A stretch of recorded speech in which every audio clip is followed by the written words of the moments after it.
Best wishes, all you bats. Flap on into the stinky dragon, imbibe our latest brew.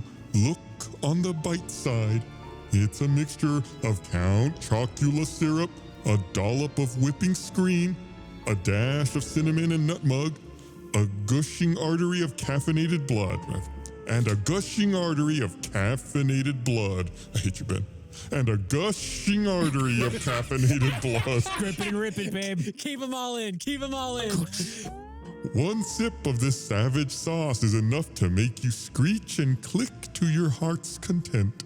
Previously, our adventurers woke up at the base of a black mountain searching for signs of the alchemist and Carol.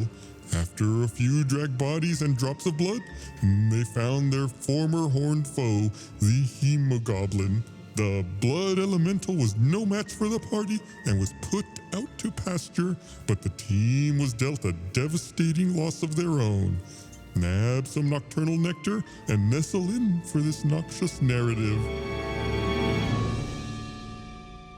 Hello, everyone. I'm Gustavo Sorolla, Dungeon Master of our putrid party. I'm going to hit our 4 players with an arrow. Do it. Take this shot. No Take it. one said ow. This week's role-playing warm-up question is thank you. Who said it? Was that you, Blaine? No, it was me. Yeah, Oh, is it John? me. John, Yeah, I'll take inspiration it die. straight. I have a much more manly ow. John, you get the inspiration die. Role-playing warm-up question. What magical power does your character wish they had? The power to understand the rest of the party. Well, you have to introduce yourself first. I'm John Reisinger, the manliest man of all the mans. I play Matty Confiseuse, our Cochrane Ghost Monk. A magical power that I could have. Well, I already can do a lot of what some people think is very magical. It's true. Some people think that flight is very magical. So magical. You're a bird. Birds can fly. It's not magic. Some people, someone sounds jealous over there. Yeah. I can fly. Yeah, but it has to be like dim and like you can only float a little bit. It's kind of sad.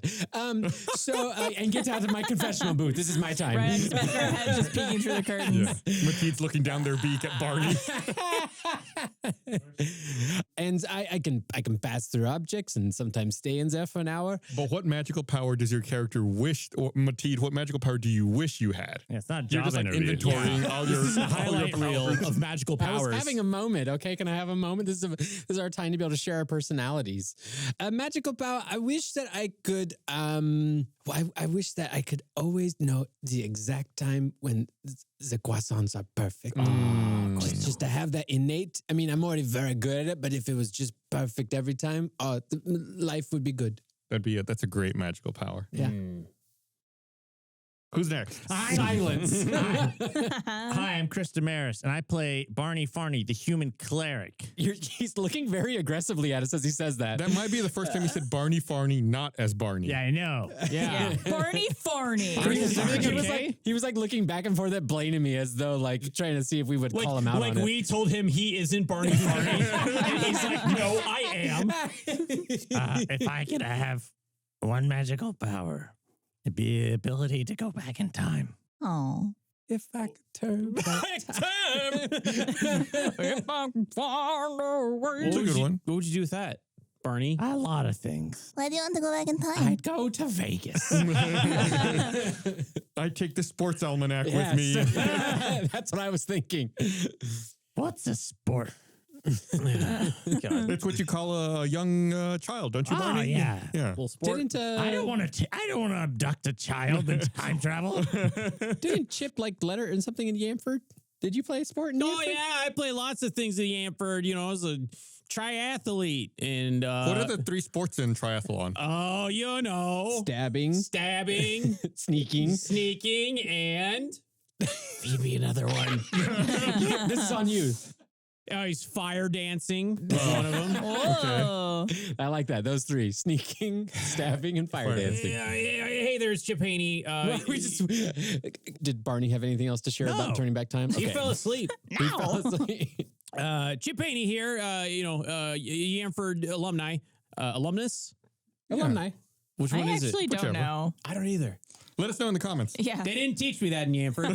The one thing they didn't teach. And Not you know, a single grammar class in all of Yamford's there's lots of powers that I wish I could have, to help me out with my, killing. If I could have some sort of cool super death power, or maybe to help fight fire, some sort of fire control, like water power. But really the power that I wish I had the most was just perception ability. I just wish I could perceive just anything, That seems like magic to you. Yeah. I run out into the rain and then, Carol would be like, hey, is it raining? And then I'd be like, I don't know, because I don't have perception. I don't perceive any rain. Yeah. Well, humans can't perceive wetness. Well, he's a tiefling. Yeah, I'm a tiefling. Tieflings can. Oh, We know when it's wet. But Except you for me. can't perceive it. Yeah. He's he's just wet and doesn't know why. I'm blanking some. What about depth? That stays in. So, alumnus refers specifically to a singular male graduate. An alumni is the plural form for a group of male graduates and for a group of Male? male and female graduates. Meanwhile, the singular term for female graduates is alumna or alumnae with an AE at the end, which I've I've never never heard alumnae. Oh, those are for the horse That schools. is, that is from the University of Nottingham. Isn't alumni also what you would call where you went? That's My your alma alumni- mater. Alma mater. Oh, not like thank I'm you. a Yamford alumni. You can't be. Alumnae. Yeah. Alumna. Sounds like a mistake. Yeah. It does. But who's not a mistake? Elga. Are you done, Chip? Yeah. So hold on. Let me perceive if I'm done. I don't know. Really turn up the volume on those. Yeah, we were sitting here before we started recording, and John, I think, had moved Blaine's headphones from one plug to another, and Blaine was just sitting there and with not saying anything, with the blank look on his face. I was turning the volume up to see when it got to a point that he liked, and he did nothing. He did nothing, and then he just said, "Yeah, that's real loud." Because you kept turning it louder, and then I was so distracted by You the gave loud. me no clue. It's like when someone comes over and pours water, and you just watch them pour water until it's overflowing. You never said when. Well, I'm just well, surely they're going to stop it I soon. can't hear what it sounds like. Oh, okay. Anyways, hello, party people. Elga in the house. Thank you for tuning into my stream. Yeah. Pew, pew, pew. I'm Barbara Dunkelman. What's up? I voice Elga Von Brath, the half-elf vampire barbarian, level 7. Nice. And Sound like Chip there for a second. I'm getting my thoughts together. That was zigzagging verbally. I know. I'm going all over the place. Elga, I have many, powers. I have superhuman strength. I have flight. Now that I could change into a bat. That's also shape-shifting. And then I also have, just in general, longevity, I guess, is another power. Living for a very long time. But what power do you want? So, thank you, Barney, for asking. So nice of you. Get out of my booth, please. I think I would choose invisibility. Because I think that would be pretty scary when you see an axe just flying at you with no little girl attached. Although it's probably even more scary having a little girl attached to the axe. So it's like Elga already has invisibility against Chip because his perception is so low. He never knows where Elga is. I'm too short for him to perceive. You're below his line of sight, so you don't exist. Elga with invisibility would be like the worst mosquito ever, because you never know when you get bit until you feel it, and that's what it'd be like if it's just Elga, which is just you just feel two fangs go in, and it's you're all dripping, and you're just like, what's going on? Can I change my answer? Invisibility sounds real cool. Can I perceive if I can change my answer? Get out of my booth! I'm sorry. I feel like there might be a good puppet compilation or something there with all the get out of my booth. get out of my booth. Yeah. Oh, yeah. I feel like we had a few of those in this episode. Some confessionals. Yeah. Well, I feel like this arrow kind of turned into a humble brag session for a couple of characters. And I don't know what you're talking all about. of their abilities, and then capping it off with an ability they wish they had. I think it taught me a lot. Hopefully it taught the audience a I'm lot too. surrounded by undead gods, and I'm just I got a knife. Oh, that's pretty nice. It's a nice knife, though. Though her clothes are soaked in blood, Carol is ghastly white, her frail body gaunt with throbbing green veins. She looks up at you with a hollow face. Hey there, it's you. Chip Haney. I said, hey there. A weak smile comes across her face. you notice a sigil on her belt. Do I, or does Chip recognize the sigil? Why don't you roll a wisdom check? That's a 19, -1, 18. With a roll that high, I'll tell you that you don't recognize the sigil, but because you don't recognize it, that's why it sticks out to you. This is something older than the knowledge of clan sigils that you know. Oh, You found me.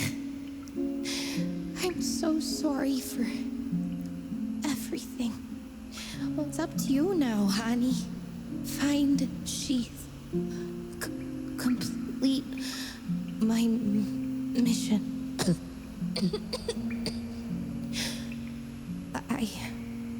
I love you, Chip. Her feeble hand reaches up to touch your face, but it falls to the ground and her body exhales one final breath.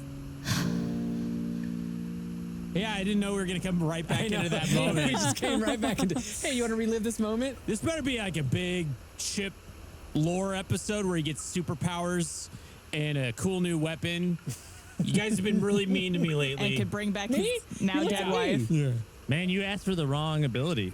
What do you mean? When you asked if you could have one ability? Oh, no. Yeah, you should be like the original Superman movie from the 70s. You should want to fly, then fly around the world so fast you make it go backwards and you reverse time. Hey, gang, can I have a moment? Yeah, what's up? No, I just. Oh, with her or with us? Yeah. Sorry, gang. Sorry. I'm gonna let them like kind of leave eyesight, and then I'm just gonna kind of hold Carol. Oh, I'm kind of tearing up. Gonna hold Carol, close her eyes for her. You know, I feel like I know Chip knows death intimately enough to know that there's probably nothing he can do at this point. Chip, why don't you go ahead and roll a medicine check? You got intelligence. It's a nat 20. Nice. When he needs it. Can you imagine what you roll determines if Carol lives, or dies? You have a -1 on medicine. Yeah, but you know, it's still a nat 20. It's a nat 20. It's a nat 20. It's a nat 20. You can tell that her death was brought on by some kind of venom that poisoned her blood. In essence, the life was drained from her, and the poisoning seems to have started from like the waist, like the midsection, and spread out from there. Okay. Oh, like she was stabbed in the midsection or something? Yeah, or is this like a pregnancy kind of thing? Is it like what else can I determine? Is there a check what he just said? Yeah, is there like an external wound or anything like that? You can make an investigation check. Oh, okay. He's like mortuary assistant. Oh my God, 6. Hold on. I think I might have. Oh, I have inspiration. Could I also help him investigate? Well, I thought, are we still there? Where we've stepped This is away. a very private moment for Chip, and I think he'd want to do this on his own. Yeah, this would just be Chip then. I'm gonna use my inspiration for another investigation. Not much better. 10. 10. That's fine. You don't need that high of a roll because, you know, when you look, you can see that it's pretty clear to you that the source of the venom seems to be a magic belt strapped to her waist. Seems like it's really on there tight. And it's difficult to unfasten or move it. But when you open it up and look at it, it looks like it contains a vial with a few droplets left of some kind of green venom, maybe. Well, no, was this like a drip feeding thing, or was it triggered like remotely? Well, there's a contraption in it, right? That seems like it's there to inject the venom with 2 fang-like syringes. So it wasn't necessarily like metered out. Okay. And if you remember from the end of the last episode, the belt has a buckle with the shape of a red blood drop, and inside is the outline of a white upside-down triangle. You don't recognize the symbol, but you do know that it's something older than the clan sigils that you know. Okay. Something old, something new, something borrowed, something blue. Maybe she's getting married. Is Elga back? Yeah, my wife's definitely dead. Thanks for asking, Elga. Okay, well, so with that, can I do any other like look through, or is there anything else to be done? If you want, you can make like an Arcana check to see if you're able to figure out anything related to the belt. 13. The belt seems to emanate some kind of maybe divination or necromancy magic. It's clearly some kind of rare magical device that's capable of being activated from far distance. Oh. And it almost seems like it would track the wearer's location. It has and the reason you were having trouble opening it or, removing it from her is because it's magically locked. So it was remote triggered, and she was basically being held hostage. I'll relay this to the group, but can I go through her stuff? I feel like I can also piece together what's going on in her final moments by the equipment that Carol carried on her. Yeah. You go ahead and start looking through like her pockets, and you find, of course, the belt and the mechanism, that we just talked about. In her left pocket, you find some letter supplies like, paper, pen. And in her right pocket, you find a photo that's folded in half of you, Chip. Okay. I'll quietly pocket that in the bum bag. Okay, well then at this point, yeah, I'll just kind of hold her for a while longer, and just kind of process that. And then, hey gang, let's gather around. Team meet up. Chip, I'm so sorry that you lost your wife again. Yeah, thanks, Elga. Could Barney try and I don't know, cast any spells, like healing spells? Or I don't have, man, I feel like Chip would kind of sense that that's what he's trying to do, and he knows it's in good intentions, but I think maybe Chip would kind of back him It down is a okay, little bit. Barney. We know you would if you could. Yeah. Why don't you roll me a wisdom check? with pleasure. I don't like the way you said that. I don't like that either. When Don't you like either. cut that. I don't ever want to hear that I'm glad again. you said it too, because I felt it. Well, I didn't roll great. That was a 10 total. So you think about it, and Chip kind of puts his hand on your shoulder, expressing his desire. But then you realize that maybe your divine power would be better served assisting Lewis, who's also laying there unconscious. Oh, I forgot he was here. Yeah. He's in Lewis form? That's why I had to roll a wisdom check to see if you remember it. Yes. I have a question Yeah, while hit he's doing that. Is poison's necrotic typically, right? There's various kinds. Do we know what type of poison is injecting her? So you relayed everything to them, right, Chip? Yeah. I basically just very cold, calculated. Here's the facts, no emotions. Could I look at it and see if I recognize the sigil? Yeah, but real fast to answer your previous question, in this specific case, there is necromancy magic involved with it. So that's necrotic. Yeah, and the necrotic would be necromancy. Okay. And then you want to see if you recognize the sigil? Yeah. Yeah, can I check too? Well, you're working on Yeah. those, right? We'll deal with you and Lewis here in a second. Then if you want, you can take a look at it after that, Barney. You take a look at the sigil as well that's in the magical belt, and you do recognize it, Elga. You recognize it as being the sigil of Vainia, your homeland. Chip, I promise I had nothing to do with this, but I recognize the sigil that's on Carol's belt. It's from Vainia, where I'm from. Okay.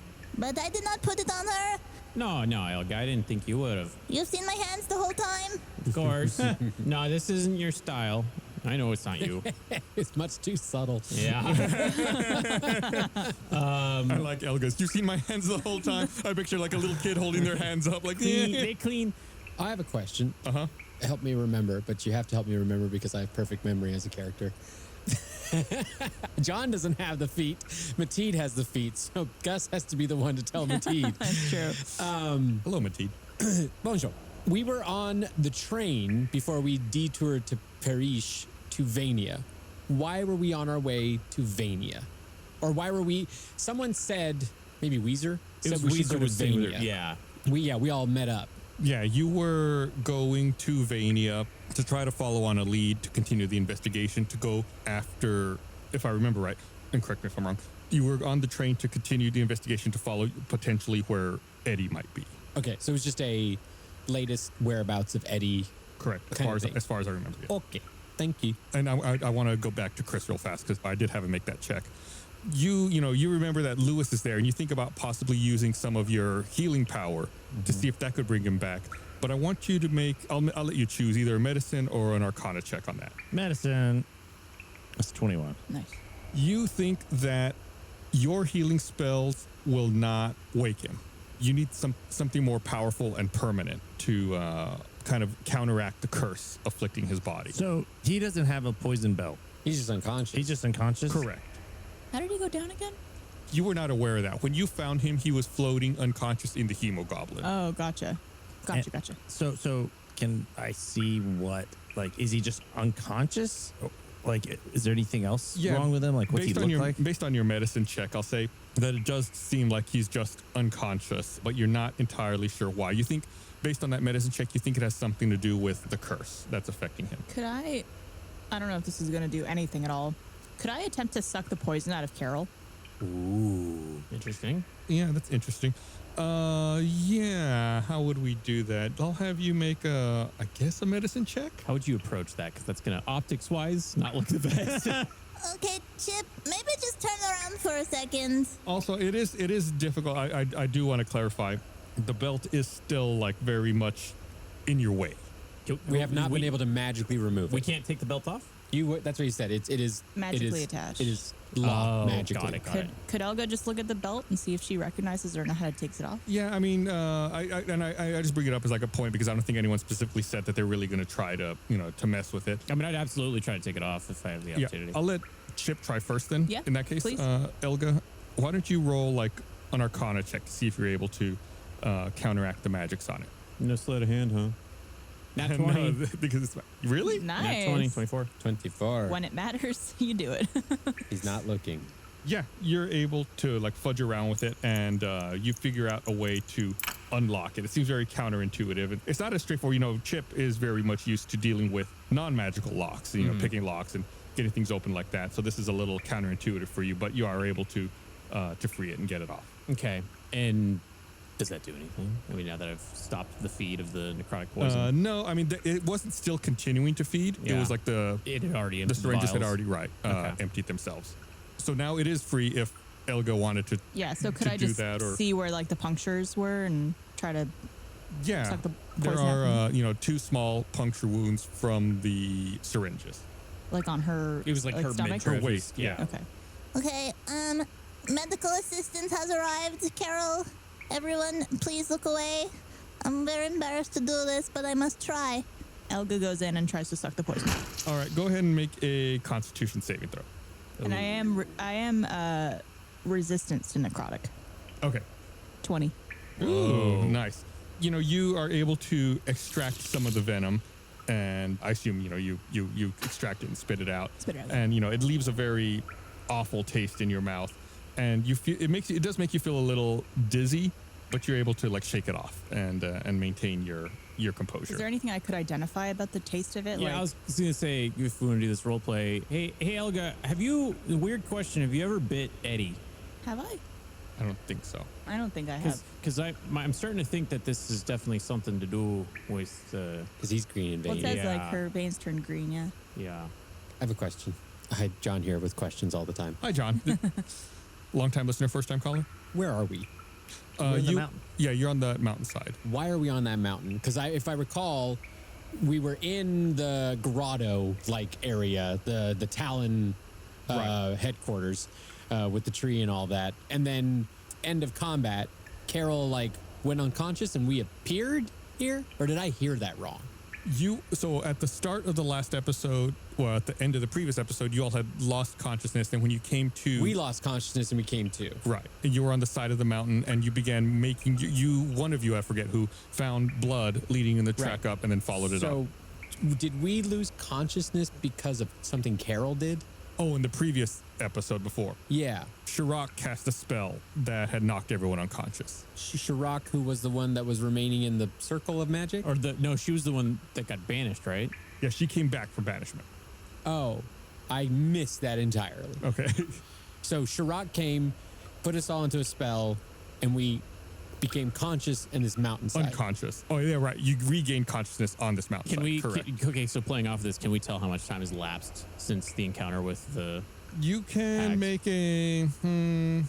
I feel like I've been asking for a lot, but go ahead and make a wisdom... No. Make a survival check. Could I also assist that by doing a little bit of reconnaissance? Can Mateed do some flight and look and see Yeah, of course. where are we? Maybe even just see do I see Parish or the Hag place? Yeah, make- Covenard. I rolled a Covenor? 3 on survival. Talon headquarters. Yeah, let me deal with Blaine while I'm doing that. Mateed, roll... We're throwing a lot at you today, guys. Yeah. Sorry. Perception check. I like these moments. I mean, this is a bummer, but we're like in investigation mode. We're like, now we got to figure out the next steps of our journey, and we have some leads. Did you roll? 3. You're not sure. You know that it's evening, but you're not sure if it's evening of the same day that previous combat happened, or if it's the next day, or even the day after that. Does Chip grow stubble? You got a mustache. Can we tell how long's it been? Yeah. You bust out your Yamford ruler and see how many millimeters the old mustache has grown. One gray hair. Yeah. 16 for a perception check. You think that way far in the distance, you may see the walls of Parrish. Okay, so we are a distance away, much further than we would have been if we had just come out straight up from Talon. Correct. Thank you. Let's huddle up, gang, because we got to come up with some steps. Obviously, there's some holes in the memory, and we got some crimes to solve. Obviously, we need to bring back Lewis/Alchemist, and I think based on the belt and what Elga said, we're gonna have to go to is it Transylvania or Vainia. We're gonna have to go to Vainia. I just don't know what to do with them. Like, is there anybody that we can call in for assistance? I got the Cartas de Ayas. Do you think I should try messaging those? I always assumed it was Carol talking to me. I think that's a worthwhile thing to try out. The Cartas de Ayas were the letters that we could write. Yeah. He found pen and paper or writing utensils, writing materials in Is that Carol? what those were? Correct. Do you want to check? Yeah, I mean... Is there anything discernible about the Cartas de Ayas to tell that it's different than just regular paper? Yeah, you can see it has like a lot of calligraphy. Like it's very, very fancy paper. It's fancy. So Yeah, I was gonna say filigree, but that's not right. Paper wouldn't have filigree. That would What do be you got, like gold- gold on it. like decorations on So on we the don't paper. we don't know if the parchment she was carrying was the other. It doesn't seem like the same kind of paper. Then I would try Zacates. Okay, what kind of letter should I write? Because we don't know who holds the other end of this. I don't want to give away too much information. Have we actually done a check to see if she actually is in fact dead?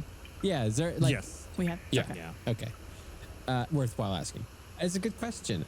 What do you ask? Because what have you gotten? Does that... Hi, I'm good. How are you? Yeah. Who are you? Who are you? Hi, how are you? Where are you at? You up? Can we remember what message we've gotten so far from the Cartas? It was like I'm amongst the dead. The dead. Was that? But that was the That only was one. like the most recent one I think that we got, which again that led us to like, okay, well, Parrish is the land of the dead. Elga, do you have any notes in your little? I mean, it said the mail in his bag said, "I'm amongst the dead now." your little pocket pal. Oh, Carol. He's awake. Well, I love it. Didn't Carol give you a potion that said you might need something after this fight to give to one of your friends? That's okay. Hold on. She did say that. I don't know this is Barney, but I mean, you know this is Chris, right? I know this is Chris. Was that the thing that she put in that she didn't tell you what it is, and right away? Yeah. Gus. Do you want to try using it on her? The thing she put that you didn't notice was the silver pin that has the S around the sword. Right, So but she did give me a vial of something. Yeah, a Correct. vial to. Make a wisdom check for me, Chip. Wisdom, not gonna be good. Here we go. That's 8. Could I look at it? Well, I'll tell you what. I mean, you do remember. Why don't you? I assume you would pull out the bottle and Yeah. look at it, and it has a label. And when you read the label, it reminds you of what Carol said. It says Hydean cure. Hydean. Hydean cure. Does Elga know what Hydean means? If I had to take a guess, Dr. Jekyll and Mr. Hyde. So, Maybe we give this to Lewis. I mean, do you think? I think we give it to Lewis. Can I? Does it say anything on the nutritional information? Does it say how many servings I've got here? It says 1 serving, and it has 75% of your RDA of sodium. Real weird. Oh, geez. That's salty. Electrolytes. Yikes. I mean, she did say one of our friends would need it, not her. I feel like it's probably Lewis then. Yeah, let's go give this to Lewis because I mean it's a separate thing from. But he's unconscious. Maybe it'll help. Yeah, no, yeah. Okay, I'm gonna uncork it. I'm gonna lay Carol down. This entire time I've been sitting with Carol, just like her head resting on my lap. I'll hold her for you now, Chip. Thank you, Elga. I'm gonna walk over to Lewis and feed him the vial, hold up his head, and just kind of drip him. That's the sound. That's good sound There you go, effects. Micah. You don't need to do the sound. I did it. Can anybody do a good like Just cork gonna pop pitch sound? it down. There you go. Yeah, you pour the Hydean cure down Lewis's mouth, and a lot of it dribbles out and kind of gets all over the place. But enough of it must enter his body because Lewis begins transforming and shrinking back into a gray-haired Robert, who then slowly wakes up. Good morning. Oh my God! Micah's shaking his head. You know what? Like, You're going to have to listen to that when you edit this podcast. Mateed would have been so startled by that. I think Mateed would have just kicked in that direction because I think that would have just been like, that's an enemy of clearly. Find me. That's a cursed sound. Yeah. Robert looks around. He has a very confused look on his face. Bonjour. Robert, we're on the side of the mountains near Parrish. We found Carol. She was a hag in disguise. She's passed away. Oh, I'm so sorry, Chip. Do you think you can bring her back to life, Mr. Alchemist? I don't know. I can certainly take a look. Well, please do. She had this poison belt, and Elga was able to identify that this is from Vainia. Vainia. Again, I didn't do it. Just to clarify. We know, Elga. We know. Another crime you didn't do. The alchemist, gets to his feet, and before he goes over to look at it, he puts his hand on your shoulder, Chip. You can take solace in knowing that since Carol's soul is connected to the Feywild, her soul will return to that plane in peace. It also means that within the day, her body will fade from this plane. Oh, so we didn't have to bury it. That's pretty metal. Yeah. I don't say anything back. I just let him I don't know that Chip buys into a lot of the spiritual stuff. Sure. I just know he's just trying to make me feel better, Yeah. but like it's all kind of bouncing off. Yeah. He removes his hand from Chip's shoulder and, very slowly makes his way over. Just it seems like maybe he's got a sore hip, sore back. Slowly makes his way over and starts taking a look at the belt. Certainly a venom, possibly vampiric in nature. A very curious device. I've never seen anything like this before. Well, we figured that it might have been remote controlled. Do you know who would want to do something like this? Also, do you see any correlation between this and Eddie? Because it kind of looks, based on the green veins. It is definitely reminiscent of Eddie. I have to agree. So what's the play, Doc? What would he do? Well, I think the first step is that we need to take care of Carol. Are you aware of any of her wishes? Is there any way you would like to remember her, or something you would like to do to mark this place or occasion? I considered that. Well, she did want us to go complete her mission by finding Sheath. Yeah. No, she did do Do you that. want to mark this ground, though? Her body's going to fade. Yeah, I feel like that would be something that Chip might want to handle separately. Just kind of walk off and do Fair enough. that. Yeah. I think before that we depart. the alchemist is more trying to make sure you think about it. That he's making sure you have time to think about it and process it, as opposed to like, hey, do this right now. He just wants to make sure dealing with We'll take care of that right before we leave. Understood. What about anybody else? Would anybody like to do anything? I don't have it prepared, but I have a spell called Ceremony. I just don't know in the context of this world. It's going to fade, though. Yeah, I know. I'm just I would offer that to. What does it do? I mean, I like, I guess, well, shoot me straight, Robert. Like, is there anything that can be done? Because it doesn't seem like that's in the cards. No. The call of the Feywild is very strong, and it cannot be easily overcome. I don't think there can be anything that can be done to stop that. At least not from this plane. I have to go plane hopping. Chip, I just want to say there's a lot of crazy things that happen in this world.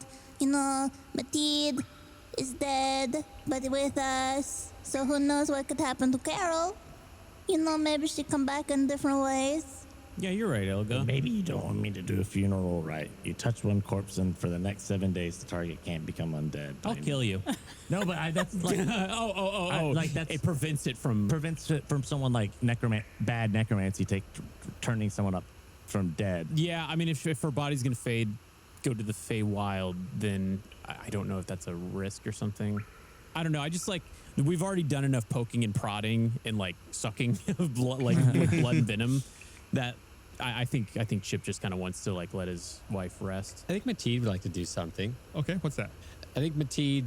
Now, I'm not going to do it because I can't make this kind of a sound. But Mateed would do like a little song, like a little bird song. Oh, Something very melancholy and haunting, as a ghostly bird could do. That sounds pretty cool. Yeah. Yeah, this is And cool. so that would be, I think, the closest thing Mateed could do to think of like helping the situation.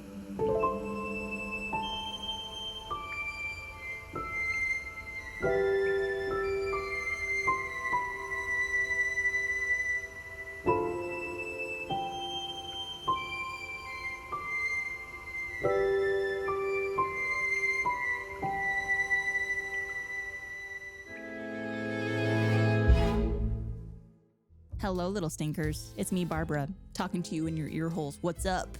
We wanted to give you guys a little update as to what is going on right now in the Stinky universe. First up, for our first members, we have a very special live event happening on March 1st at 1 p.m. Central. You guys could join us for that at stinkydragonpod.com/live. And speaking of first, if you guys want to support the show directly, please consider subscribing at stinkydragonpod.com/first. Our first members are essentially our version of Patreon. It supports the show and allows us to create so much more content for you guys and continue making this podcast, of course. And if you become our first member, you guys get stuff as well. It's not just for us, it's team effort here. We've got bonus episodes, bonus shows like Second Win, which is our weekly Dungeon Master / player deep dive on the latest episodes. And we also have Show Me the Magic, which is an exclusive show on how Stinky Dragon Adventures, our puppet show, was made. You also get ad-free episodes at stinkydragonpod.com and an ad-free podcast feed, including all of our bonus content available at stinkydragonpod.com/RSS. Essentially, you sign up and you just add it as a feed on the podcast platform that you are using. It's very easy. It's wonderful. And you also get monthly subscriber events such as live streams, Discord events, exclusive merch, and so much more. And speaking of merch, we have some new merch coming out, which I am very excited for, not biased at all. We have our Bartholomew Finn tour shirt coming out at 10 a.m. Central on February 16th. It's going to be dropping over at stinkydragonpod.com/store. If you guys watched our live stream, I was wearing it the whole time. It's one of my favorite shirts we've ever made. It's wonderful. And of course, we already have our Gum Gum shirt and our Kyborg shirt in the store, as well as a new Stinky Dragon dice tray. They are available right now at stinkydragonpod.com/store. Go grab them before they sell out. They're beautiful. And finally, if you guys are feeling social, come on over and interact with us on the Rooster Teeth Discord. You could get there by going to stinkydragonpod.com/discord and join, and follow us at Stinky Dragon Pod on Instagram, TikTok, Facebook, all the social media. And you could also head over to our fan run subreddit over at reddit.com/r/StinkyDragonPodcast. We want to thank our sponsors for today's episode, starting with Shady Rays. Thank you, Shady Rays, for sponsoring this episode of Tales from the Stinky Dragon. Shady Rays, they are an independent sunglasses brand that has over 250,000 five-star reviews, and they are on a mission to match affordability with durability, making top quality shades accessible to everyone. They have tons of styles and colors to pick from, so finding the perfect polarized shades is a breeze. If you're looking for an upgrade, we would recommend their premium Color Rush lenses. Ooh, fancy. They're crafted with rare earth materials, and these lenses bring high impact color to life, elevating reds, blues, greens, all your favorite colors. Also, they have their Tangle Free collection that is perfect for all hair types and is their hottest selling style. These shades have specialty nose pieces designed with long hair in mind for an ultra comfort fit, so you'll never snag them in your hair. I can confirm this, by the way. They do not get caught in my hair, which is very tangly usually, so it's pretty much a magic trick. Plus, if you're into winter sports and need to switch lenses on the fly, their quick swap snow goggles are perfect for any light conditions on the slopes. I have a few pair of Shady Rays now, and they are all very fashionable, very stylish. They go with everything. There's different styles to choose from, which is why I had to get a few, for myself, including those tangle-free aviators. I'm telling you, they don't get caught in your hair. I don't know how they do it. It's the nose piece. It's wonderful. It's magical.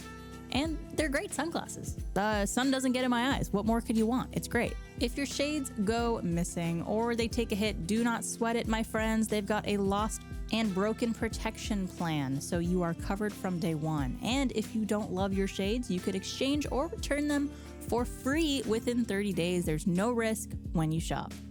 So exclusively for our listeners, which is you guys, Shady Rays is giving out their best deal. Head over to shadyrays.com and use the code DRAGON for 35% off Polaroid sunglasses and snow goggles. You guys could try for yourself. The shades rated 5 stars by over 250,000 people. Again, that is code DRAGON when you go to shadyrays.com. Get that 35% off, my friends. Selling a little or a lot? Well, Shopify helps you do your thing however you cha-ching. Shopify is the global commerce platform that helps you sell at every stage of your business, from the launch your online shop stage to the first real life store stage, all the way to the did we just hit 1 million orders stage? Man, that would be awesome. Shopify is there to help you grow. Whether you're selling scented soap or offering outdoor outfits, Shopify helps you sell everywhere. From their all-in-one e-commerce platform to their in-person POS system, wherever and whatever you're selling, Shopify has got you covered. Shopify helps you turn browsers into buyers with the internet's best converting checkout, 36% better on average. Better on average, guys, compared to other leading commerce platforms. And you could sell more with less effort thanks to Shopify Magic, your AI-powered all-star. You know, we've used Shopify before, and it is wonderful. It is incredibly easy to use. It's incredibly easy to grow your store. They have all the tools you need. You don't even have to think about it. Even someone like me who's not very tech savvy, it was a breeze to use it. And so if I could do it, you could do it. That should be their motto. If Barbara could do it, you guys could do it. Shopify powers 10% of all e-commerce in the US. That's a lot. And Shopify is the global force behind Allbirds, Rothy's, and Brooklinen, and millions of other entrepreneurs of every size across 175 countries. Plus, Shopify's award-winning help is there to support your success at every step of the way, because businesses that grow, they grow with Shopify. You guys could sign up for a $1 per month trial period at shopify.com/dragon, all lowercase, by the way, DRAGON. Go to shopify.com/dragon now to grow your business no matter what stage you're in. Shopify.com/dragon. Thank you so much to Shopify for supporting our show. And lastly, today we want to thank our friends over at 30 Morbid Minutes, a wonderful podcast you guys should check out. Do you ever keep yourself up at night reading real-life scary stories that make your skin crawl?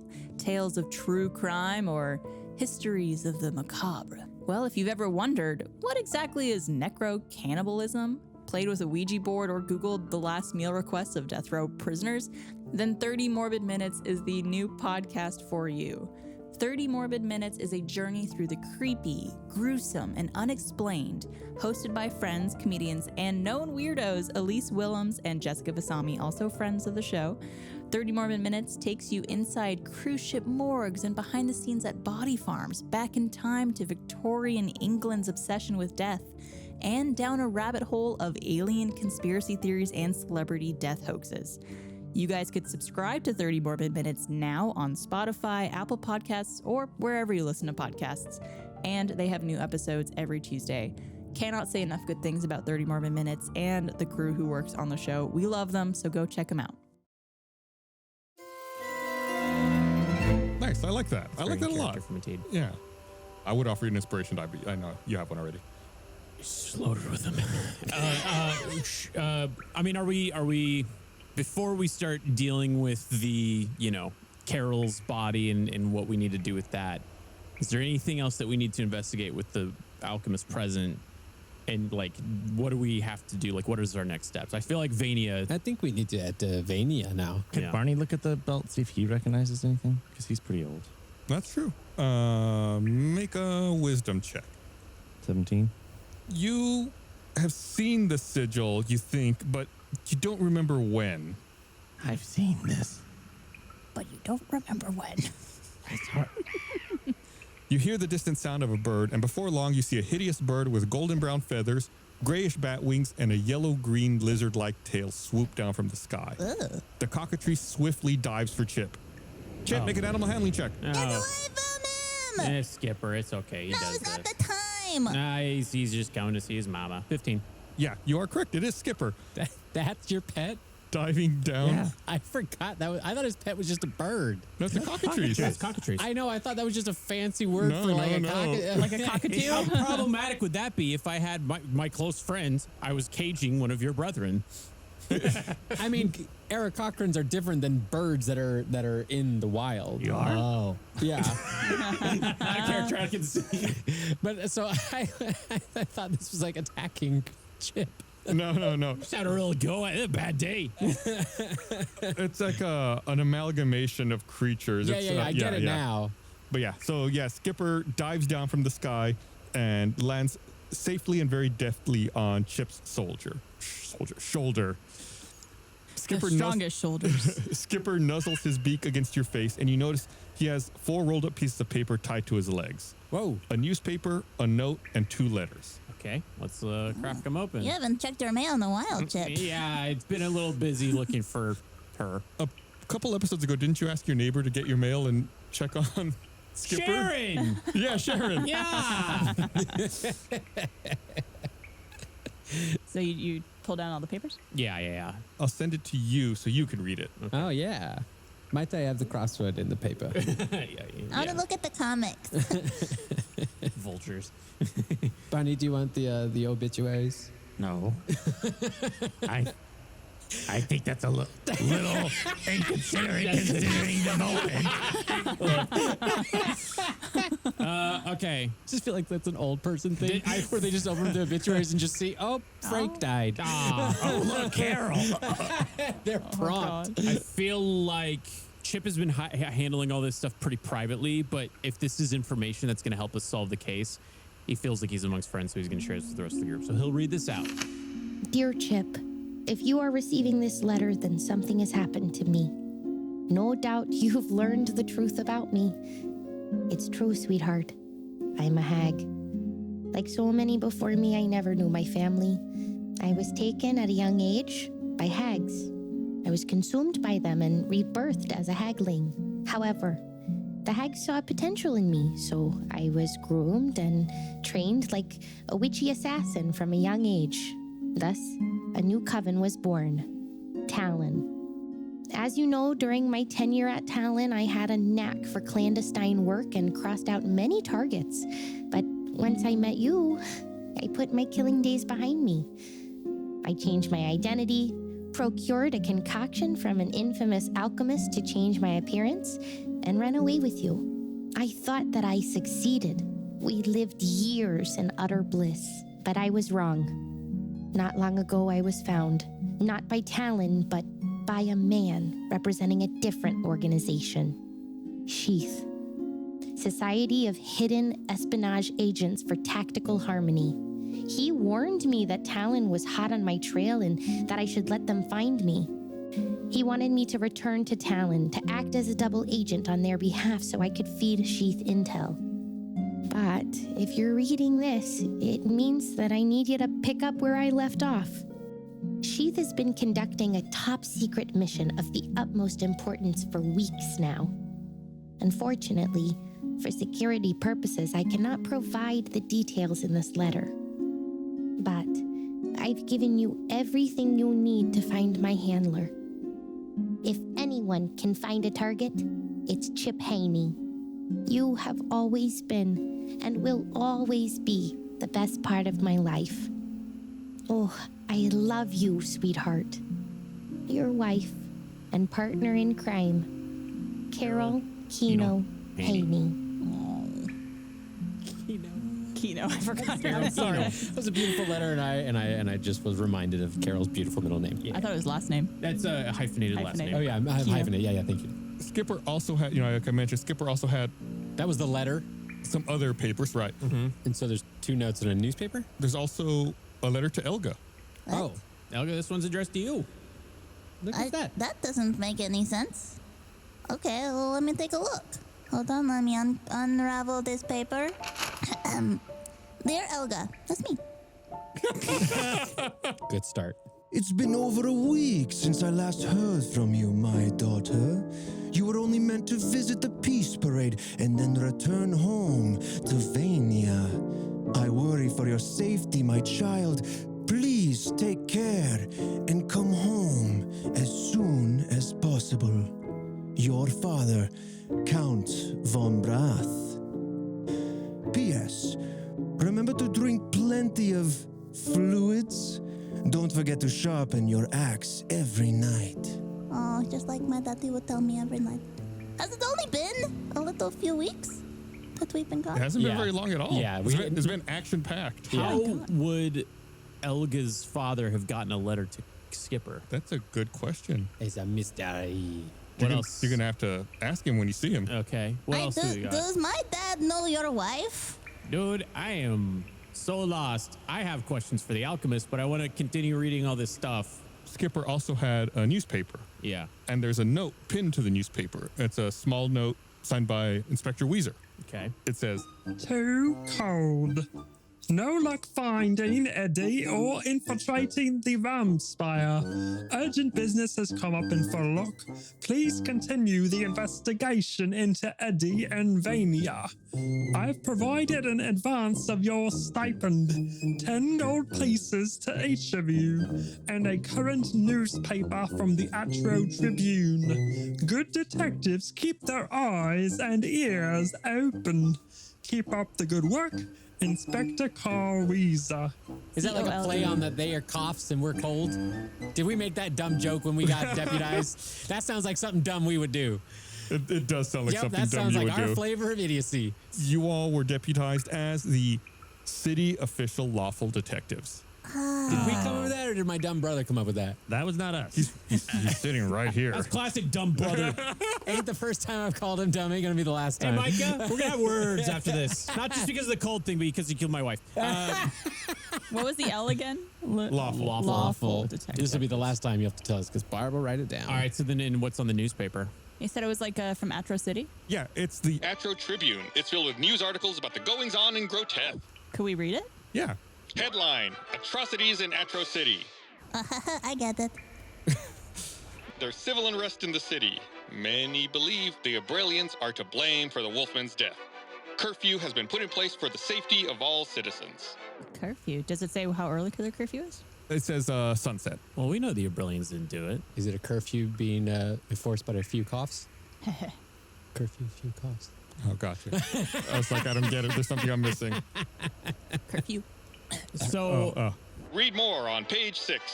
Elga turns to page 6. There is no page 6. okay. What? I think that this has something to do with Ma and Pa, because I feel like the Area 15, the Abralians were always kind of pitted against everyone else for being so different. Yeah. And it's a lot of it had to do with, I think, their beliefs and how counter they were to the rest of the land. So someone has skin in this game, and they're trying to pit everyone against the Abralians. Or no skin. Yeah, they are floating brains. Did with the- I think tentacles. Eddie has no skin. Oh, right? yeah. That's clever. Did Eddie have anything against the Abrelians? Eddie had something against Everybody. Eddie had something against the Ma. Is that the thing that brought everything together? Yes, the Yes. maw and the paw, depending on Yeah. what you believe. Yeah, sure. And Eddie was against Ma? Eddie kept questioning Correct. other monsters about the officials about the Ma. Something happened he did not like about that. Do we know what base, type Eddie is? You know? What do you mean? Tiefling, Yeah. human, Like, race. Race? Oh, gotcha. No, you're not sure. He looks so But he has green unusual. veins. Right. Yeah, you can't place it. I didn't hear veins. I heard bangs. Green veins. that was He went through a breakup. There was 2 letters, a newspaper clipping, and a note. Yeah. Lightning strikes twice. Okay. In a bizarre turn of events, famous scientists Dr. Frank and Stein Victor were evidently struck by lightning. Again! The two have fallen into a comatose state with no sign of waking up. Frankenstein's right and left-hand man, Uyghur, has temporarily stepped into leadership vacuum to carry the town through unforeseen tragedy. In other news, taxes have soared in Musketon. Man, Taxes have soared in Musketon? it's keep coming. Why? Maybe because... Is that just a headline? No article? Because Uyghur stepped into the leadership? He remember. Oh, yeah, because we go. Remember, he tried to give us a Volts tax. tax. A volt Oh, tax. wait. Is Musketon where Uyghur's at? Right. Okay, sorry. Yeah. My brain. Yeah, it's the my- volts tax. That's the... nice. It's the volts tax. Yeah, it is. Yeah, you get one. Give yourself an Is it- inspiration die. I'm alive kind of thing, where that started. Right. Exactly. And okay, sorry, my brain translated that to Carcassuk. I was trying to figure out like if you were moving into Carcassuk, like why they had taxes. Yeah, okay. it seems like stuff's going on everywhere. Is there any other information? Where weather. Okay. Take extra care as a double full moon will illuminate the skies tonight. Oh, okay. What else we got?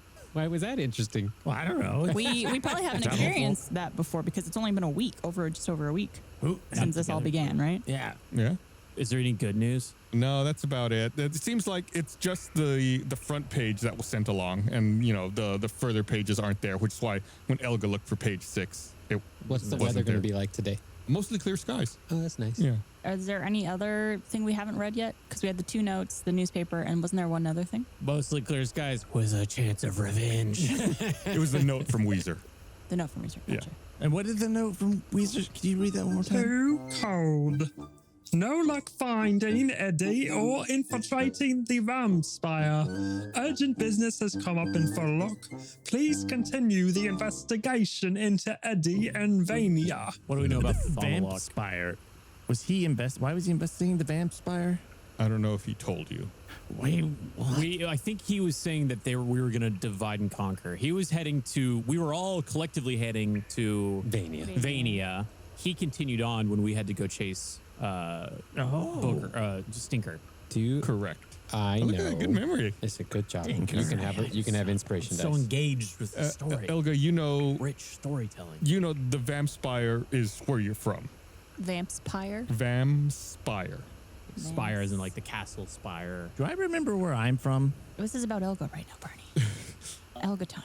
I'm going to say no, that we've had little flashes, but nothing definitive that you've identified yet. And he said he was going to go. He's giving up on Vainia, but he's going to another land. Faunalock. Faunalock. What do we know about Faunalock? Make a wisdom check. I'm going to do one too because I want to know. Please. That was my question I was going to ask. 15. That's an 8. Oh, that's so 23. Normally when she does good wisdom checks. I did. I rolled a wisdom check about 5 minutes ago for something else we didn't use, and I rolled a 19. And nat 20 for 25. There we go. Oh, all right. Getting some good ones in there. You know that Faunalock is near the center of Groteth, and it's near a body of water, and that it's filled with people. Oh, that's the Nessie. Who are very religious. That's the Nessie, the Loch Ness monster's one of the people's in charge of this place. I would have thought that like Vainia would have been like the final boss fight place. I didn't think. I feel like after Vainia, we're gonna go to Faunalock. What are you talking about, final boss? Sorry, Do sorry. you think this is a game or something? Quick question. My wife just died. What's wrong with you? I know you should be in mourning. I am mourning. I'm upset. I think you're in shock. Do you need a problem? Do you need a moment? Okay, well, we know He's grieving. resetting meta. We kind of know that we need to go to Vainia, obviously. The Weezer basically confirmed it. Lewis/Robert is awake. I have questions for him, but I'm going to do it away from Carol. I think in the meantime, like maybe Chip is going to go take care of Carol, and then we can all depart. Let's do that. Yeah. Okay. Chip picks up Carol's body, takes her to far away from the rest of the group, finds the prettiest tree he can, rests under that, sits with her a while. Not much words are spoken. He just takes a moment and then makes sure she looks comfortable, and then he leaves. As you stand to leave, a small ball of light emerges from Carol's chest, and her body slowly dissolves into sparkling green dust. And after a moment, the ball of light fades away from view. All right. Well, Chip enjoys that moment, kind of takes in the scenery, takes a couple of deep breaths, and continues to his group. Okay, guys, now nobody say anything in a loud voice to ruin the moment with Chip, okay? I know some of you are tempted to do this at some point, but none of you do it, okay? I have a genuine question. Did Carol have something like the blurble blade? Like the arm blade of Blurble? Yeah. No, she had a dagger, but that was it. I had already searched her and kind of got everything. So you've got the dagger? She had a dagger when you saw her in Talon headquarters. That dagger was not on her body when you searched it after she came out of hemoglobin. Yeah, I don't suspect him to get any loot off of Carol. No. I was actually I had different intentions, but this is interesting that the dagger's not there. So Chip walks back quietly to the group, pulls out his arm blade, and holds it up to Robert's neck and says, "Why didn't you tell me about this? You'd been working with her. You gave her a disguise. You didn't tell me about any of this." Well, it's patient confidentiality. I'm not allowed to That's my wife. But she didn't fill out the HIPAA form. But like genuinely, like Chip is like, you knew so much that you could have told me, and I find out in a posthumous letter. Carol probably kept him to a secrecy, and he was following her wishes. Probably for your own safety, Chip. I understand your anger. I'm with Chip. I apologize. I did nothing out of ill will or had any intention to mislead you.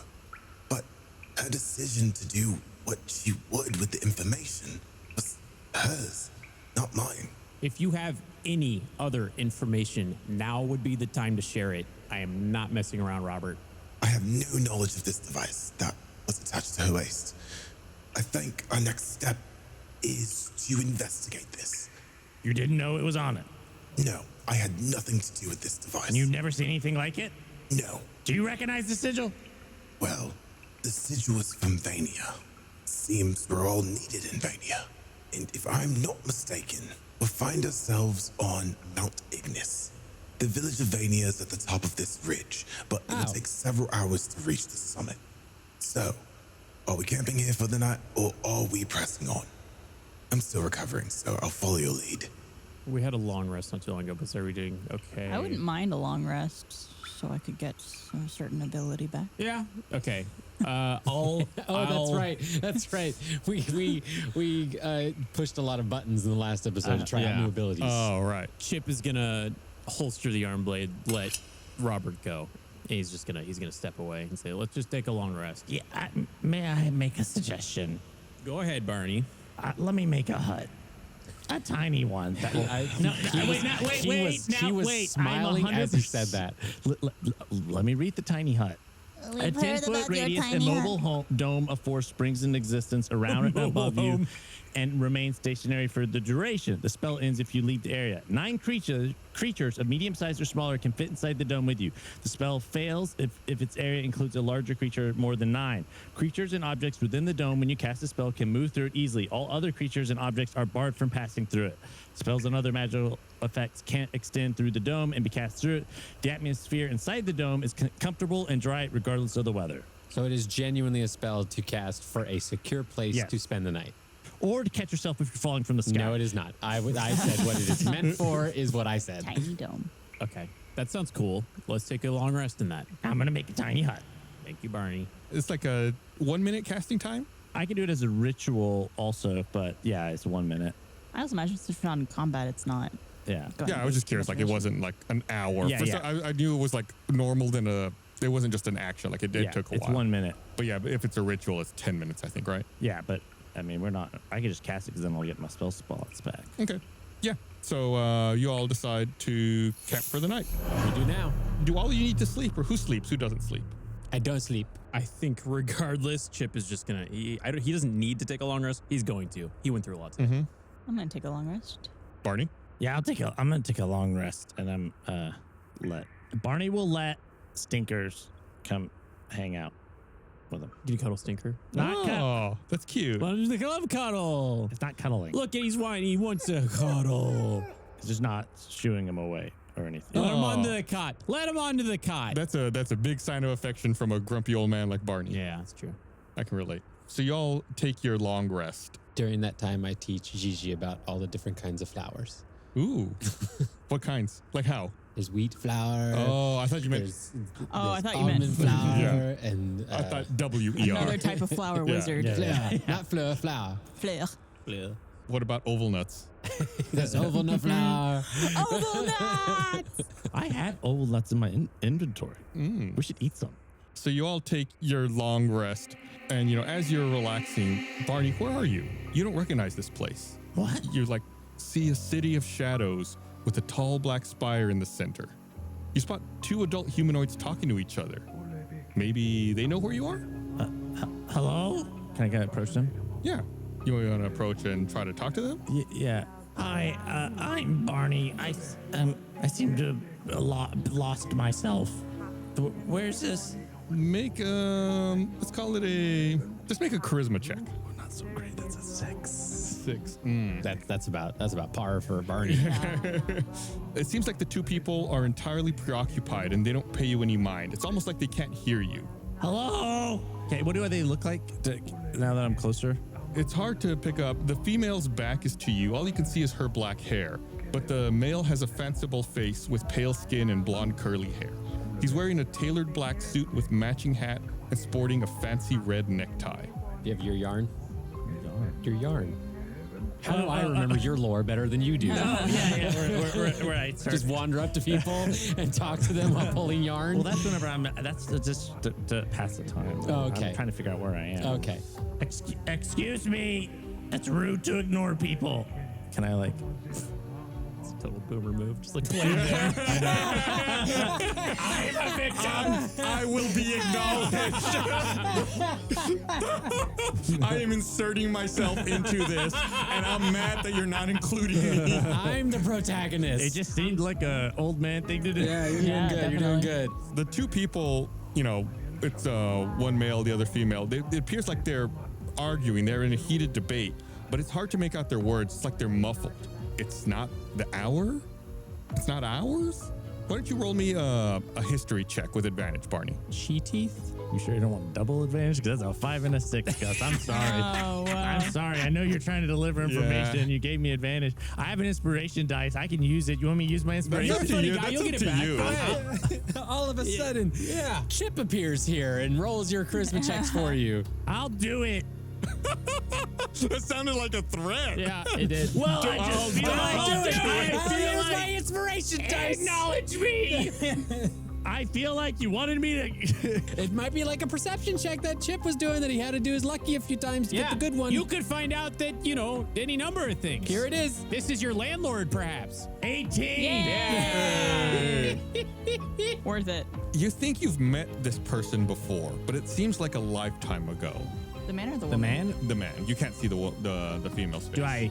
How are my feelings towards them? You might have not remember them, but you have an emotional. Yeah, you try to think about your feelings to them, but then everything goes dark. Oh. And you said the guy had blonde hair and a suit? Pale. Yeah, a tailored black suit. That's it, Barney. That's the end.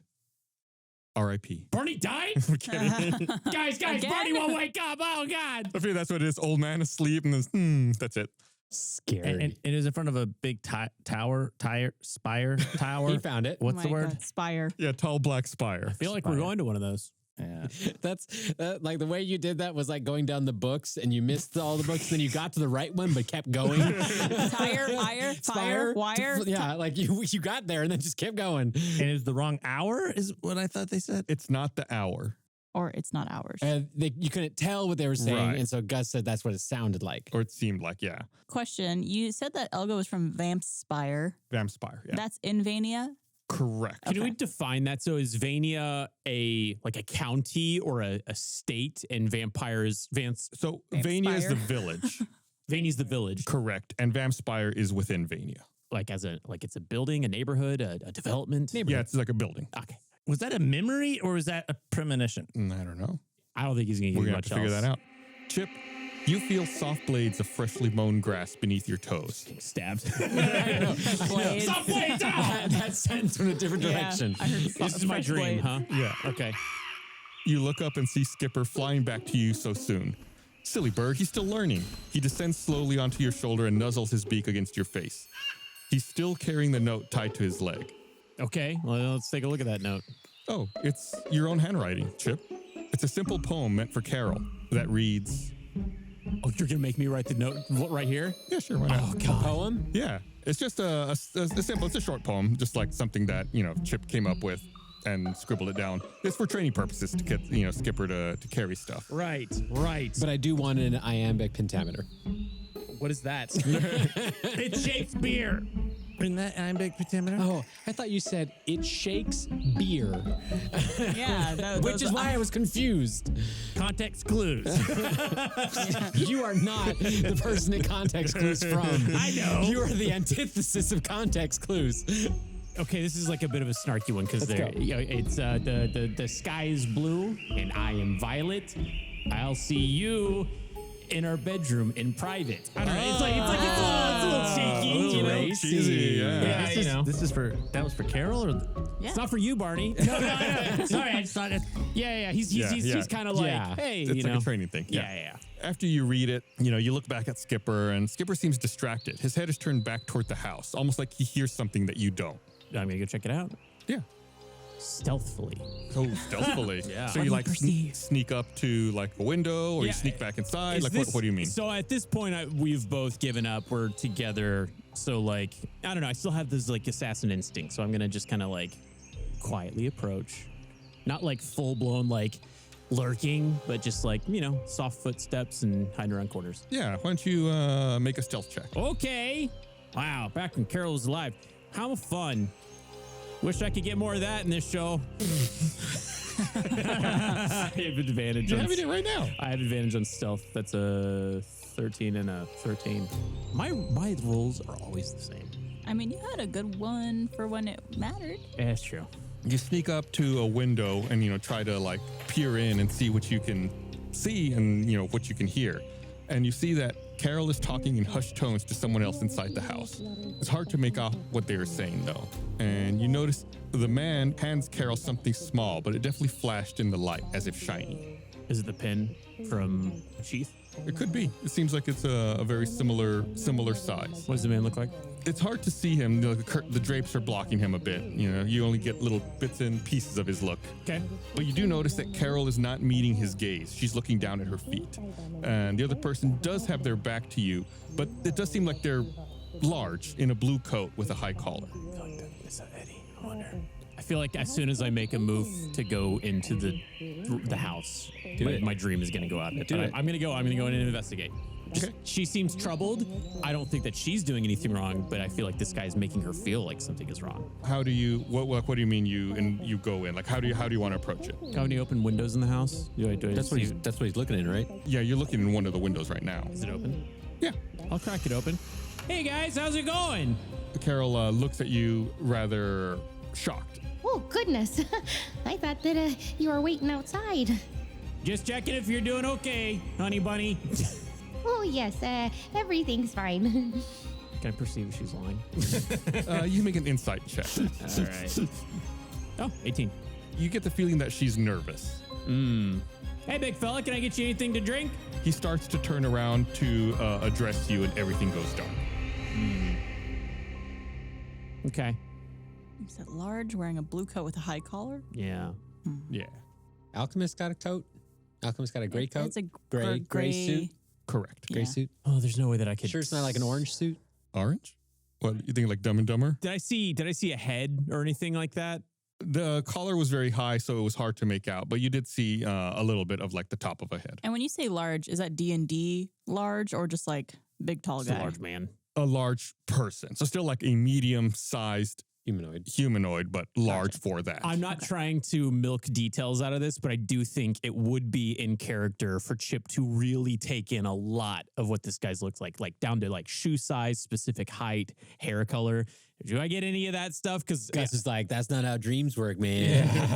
It's all weird. You see like very full, thick, dark hair. very full, thick, dark hair. Yeah, black hair. Okay. And feet, say size, it's a large person, big shoes, size 14. Oh. Eddie's bald, right? Yes. Okay. Okay. Mateed, with a crack, thunder roars overhead. Ka-choom. Your feathers are soaked from the incessant storm. But this is what you signed up for. The mission comes first.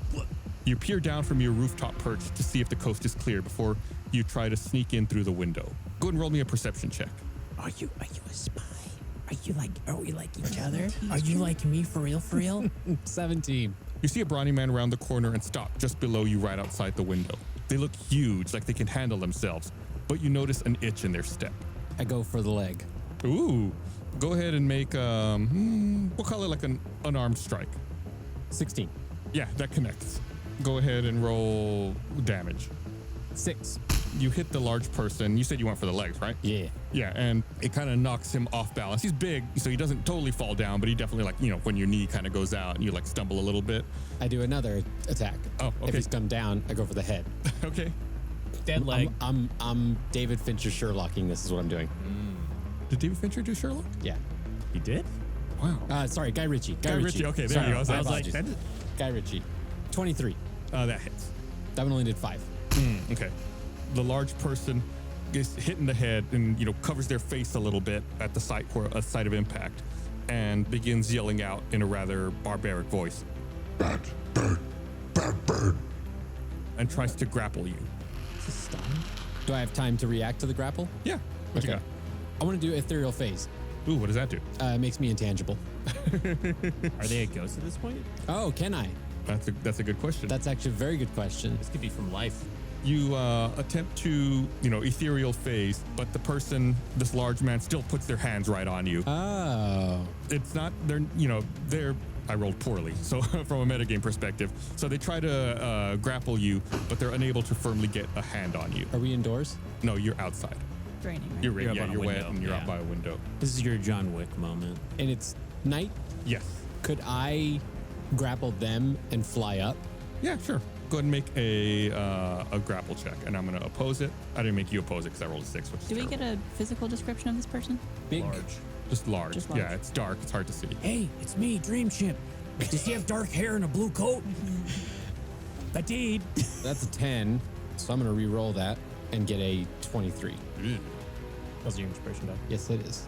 12. Yeah, you did better than me.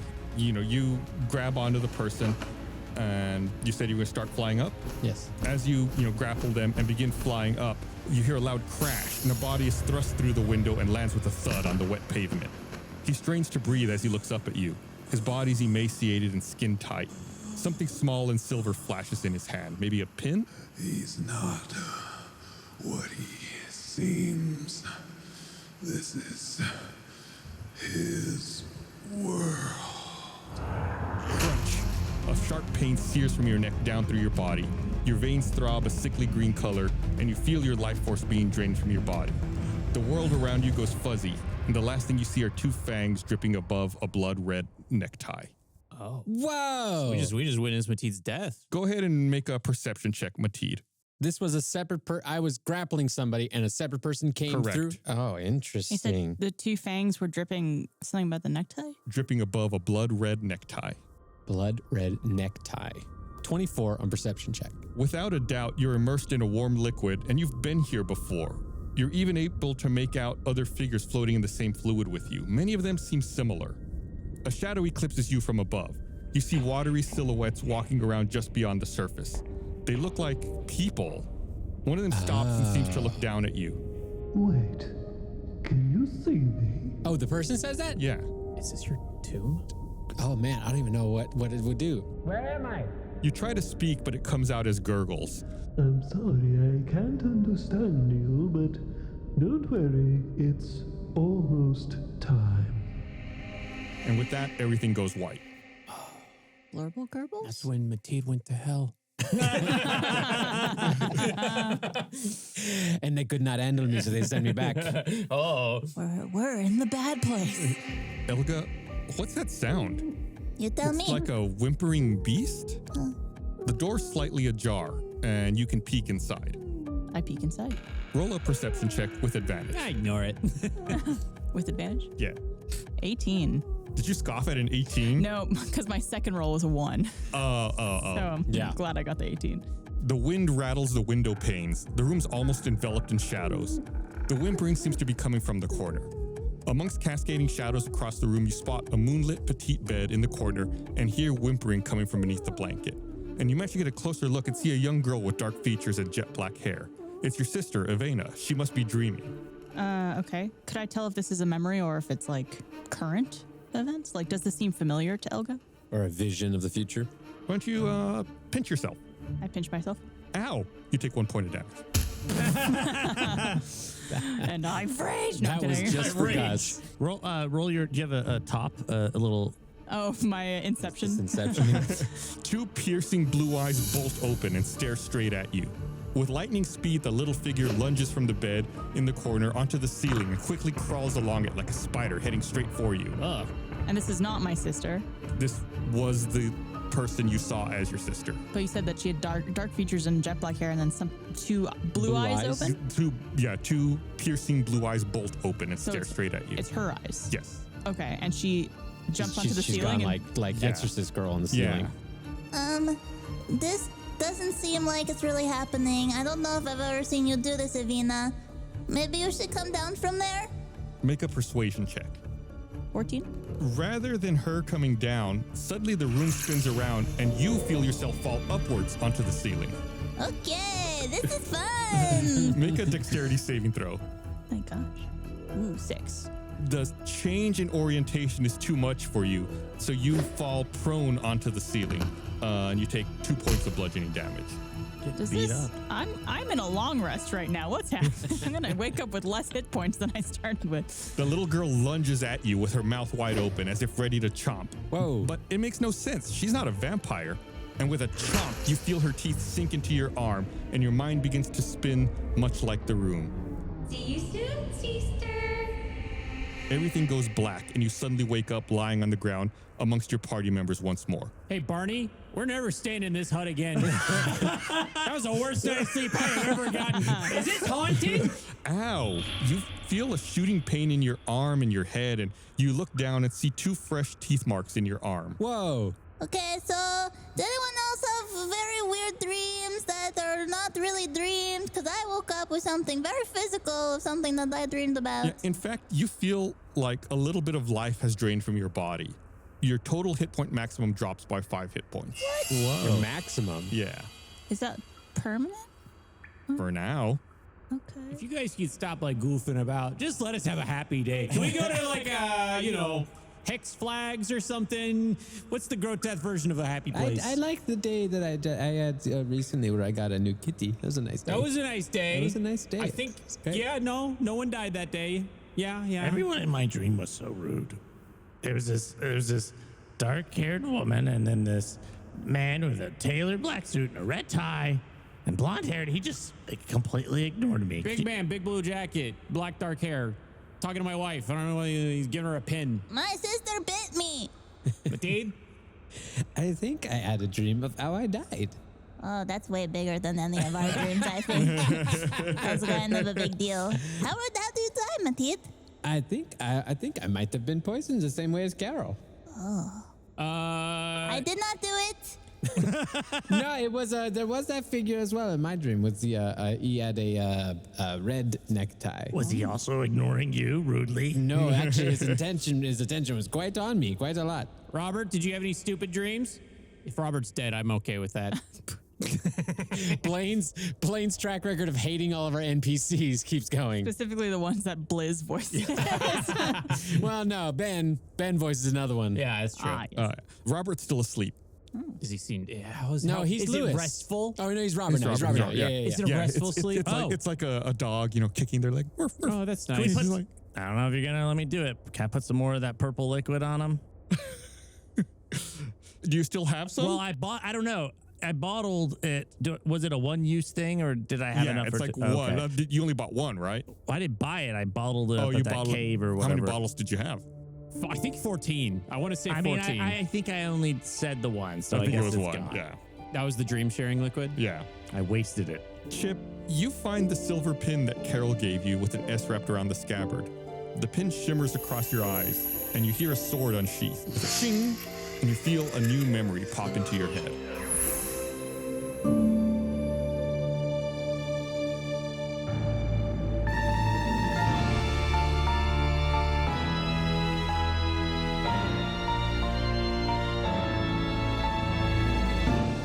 Find out what that memory is on the next episode of Tales from the Sticky Ground. Hey, we were getting into so much lore. Turns out Carol is alive the whole time, and everyone lived happily was all a ever dream. after. It was all a dream. We don't know what's a dream Keep anymore. telling yourself that. My hut did not work. Nope. We Oh, hate it your worked hut. great. Y'all got a long rest. Y'all feel great. Chip goes against his firefighting ways and lights the hut on fire with the alchemist inside. Well, there's no emergency exit, right? Yeah, I think Chip yeah. would be very concerned about that. Oh. Did you guys know that you could directly support the show by subscribing at stinkydragonpod.com/first and become a first member?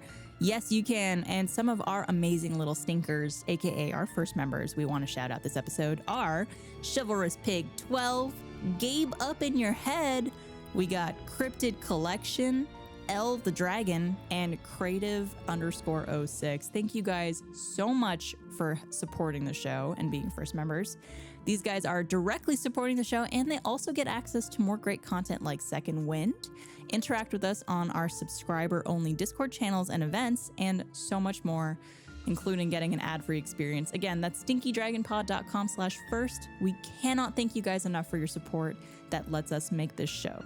We also want to give a quick shout out to some friends that voiced some characters this episode. We have The Alchemist, voiced by Blizzbear, at Blizzbear on social media.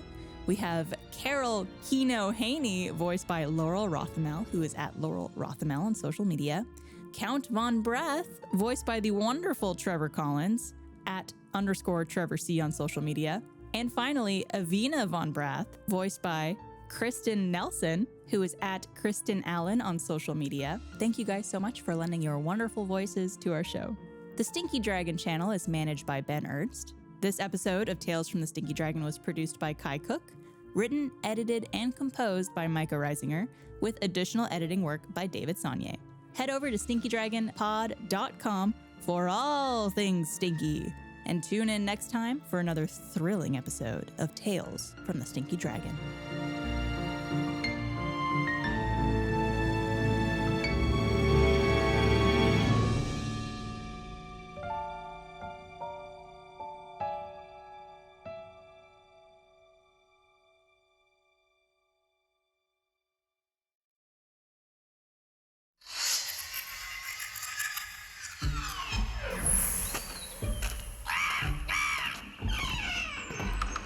Chip, I'm back from the markets. Honey, do you mind helping me unload?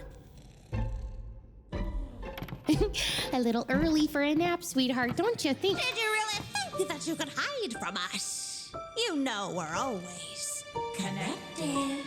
No illusions can conceal your true nature to us. Besides, you have work to do. Talon isn't finished with you. The infamous killer Carol Kino. Or is it Shivey? I always get those two mixed up. What do you want? Word is you're the assassin that can handle any hit no matter what the stakes. Well, let me tell you, the stakes couldn't be higher, my dear. Wouldn't you agree, Chip? Stop. I'll do whatever you want. Just don't hurt him. Ooh, that's splendid news. See, ladies, I told you we'd all be fast friends. So who's your target? Let's just say I've been meaning to discuss some rather grave issues with our clan leaders, starting with Lorenzo Wolfman.